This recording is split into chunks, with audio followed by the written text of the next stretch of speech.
classique. J'allais dire l'imprimante gadget, non pas vraiment. Elle a le mérite maintenant d'être facilement transportable, d'être mise à disposition du public. L'intérêt c'était de pouvoir construire en plusieurs pièces quelque chose. C'est le Divina qui l'a fait. On peut imaginer remplacer le classique par le bois et faire un meuble avec les... On fait une poignée de porte aussi pour le... On fait tout. Non, mais tu as déjà fait pour des particuliers, quoi. Oui, j'ai fait des engrenages comme ça qui permettent de réparer des machines électroniques. Le scanner à chargeur qui est là, on l'a réparé avec ça. Elle pose un fil, alors on est en train d'imprimer avec un rouleau comme ça qui est derrière en noir du PLA. C'est des acides polylactiques en fait, c'est issu de l'agrobiologie végétale. Donc ça peut être du maïs, ça peut être de l'amidon de maïs, ça peut être de la betterave, ça peut être tout un tas de trucs. Il y a différentes textures de plastique, là c'est du flex, c'est-à-dire qu'il reste flexible une fois imprimé. Ça sert à faire les coques de portable, à faire des choses un peu souples. Puis il y a des fils un peu différents qui sont des fils de bois. Je vais vous en chercher là-bas, tiens. On peut imprimer. En fait, c'est des résines chargées en poudre de bois. Vu que le bout est chaud, il va le faire. Alors le rendu, faites-le passer. Attention, il est assez fragile. Par exemple, si je veux faire cette pièce-là, on va déjà imaginer, on va déjà imaginer que c'est un cylindre. Un cylindre est constitué d'un disque qu'on va élever. C'est tout.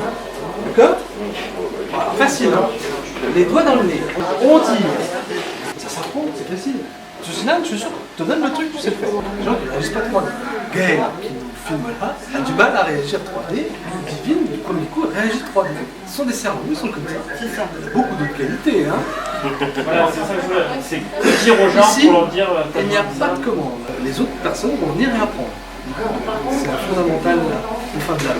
On est là pour partager de la connaissance, de la créativité. On peut faire des objets qui sont de la 3D, mais pas vraiment. L'objet, c'est plutôt une 2D extrudée. D'ailleurs, ça, c'est tout à fait une 2D extrudée. C'est un petit piano, c'est dans du chêne. Elle taille dans de l'aluminium, elle taille dans du bois, du composite de bois ou des cires de modelage. On tourne 4 fois en fait la pièce pour avoir un objet complètement en 3D. Ce qui permet d'avoir une pièce à détacher et à pouvoir poser avec un vrai volume. Alors voilà une imprimante 3D pour les enfants. C'est Elio qui l'a fait. Ce sont des stylos 3D, c'est la même que ça. C'est du fil qui passe dans un stylo, ils sont de plus en plus petits, regardez les là. Oui, bah oui. Et les gamins avec ça, c'est génial parce qu'ils dessinent dans l'air. Quand on le maîtrise bien, on dessine dans l'air. Il n'y a pas de laser de profondeur, c'est possible. C'est de l'infrarouge. Ultrason. Ultrason, oui. Bon voilà, alors, quand même, je vous montre ça, c'est ce qui permet de faire le divine par exemple là. Vous voyez? C'est elle là. Ça. Putain, sérieux? Oui, mais c'est génial. C'est elle. Ah non, mais il n'y a pas de... Faut pas rien. Il y en a 3. L'orme, l'usine, Clancy. Chacun a une spécificité, une couleur. Clancy a par exemple une découpe laser, ça c'est le top. Table de découpe laser, vous mettez une planche de bois, elle vous ressort des machins à découper tout seul en 10 secondes. Hein. C'est absolument génial et ça grave en plus, faire la gravure. Il y a un Fab Lab à l'usine et un celui de l'ordre qui est là aussi. Quand vous êtes adhérent, vous pouvez venir dans ce Fab Lab, ou aller dans celui de l'usine, ou aller dans celui de Clancy en fonction des besoins que vous avez. Il y a par exemple la Clancy, une brodeuse numérique.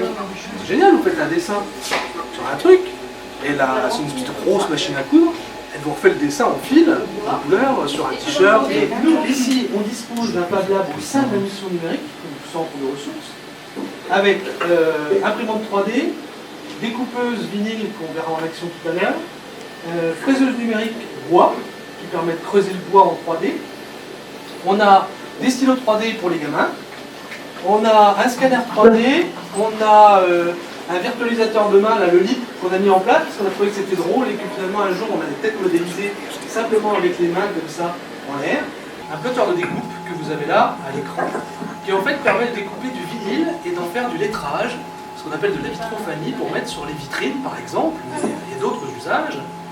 Et pour la démonstration, vous allez voir que c'est assez rapide. Alors on va écourter un peu de notre côté, parce que j'ai préparé ça, hein, c'est comme à la télé.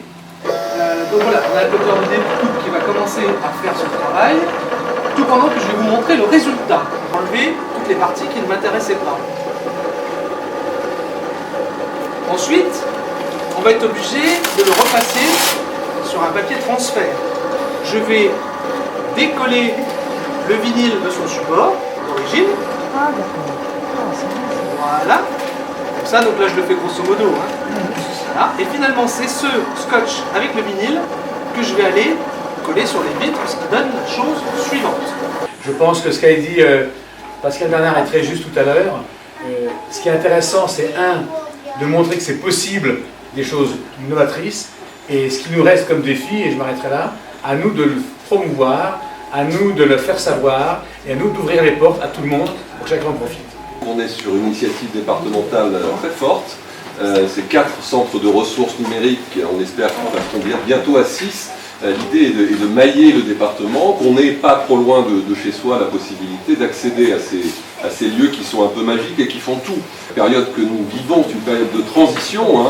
Alors on dit transition écologique, on dit transition numérique. Moi je pense qu'on est même dans un changement de civilisation. Et pour mieux apprivoiser cette civilisation qui arrive, on avait besoin d'avoir ces lieux et puis surtout ces équipes qui les font vivre. Là encore, Jocelyne le disait tout à l'heure, on a fait un choix fort au niveau du département. Il y a à peu près 15 équivalents temps plein qui sont mobilisés autour de la question des usages numériques. C'est le premier département de Bourgogne, Bourgogne-Franche-Comté, à avoir mobilisé autant de moyens, et on espère pouvoir continuer parce que, là encore, Jocelyne le disait, le succès est au rendez-vous, le besoin est là, et derrière tous les grands sujets de la vie, l'emploi, la santé, l'éducation, sont en train de rentrer dans cette ère numérique. C'est absolument essentiel de s'y préparer. Un dernier mot aussi, parce qu'on ne l'a pas dit tout à l'heure, que ce soit sur l'ILAB de Nevers ou ici à Lorme, il y a un petit plus avec des centres de télétravail qui fonctionnent. Télétravail aujourd'hui en France, c'est à peu près 7% des salariés. En Europe, c'est 13%, on a déjà un peu de retard.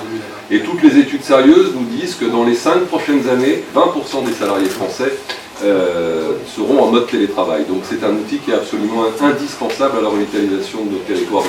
Pour ne pas être trop long, parce qu'on ne maîtrise pas encore ces inaugurations virtuelles, on a été un peu long dans les démonstrations, je vous montre juste cet objet. Ça a été un des premiers qui a été réalisé avec l'imprimante 3D. Je ne vais pas vous faire le coup du schmilblick, parce que vous ne trouverez jamais. C'est une pièce qui est issue d'une machine à saucisses. On avait un Lormois qui faisait des saucisses avec sa petite machine, mais il ne pouvait plus faire de saucisses de morteau que des chipolatas, donc on a pu lui refabriquer en 3D cette pièce formidable. Donc vous voyez, l'imprimante 3D, ça sert à tout. Merci. Bravo, la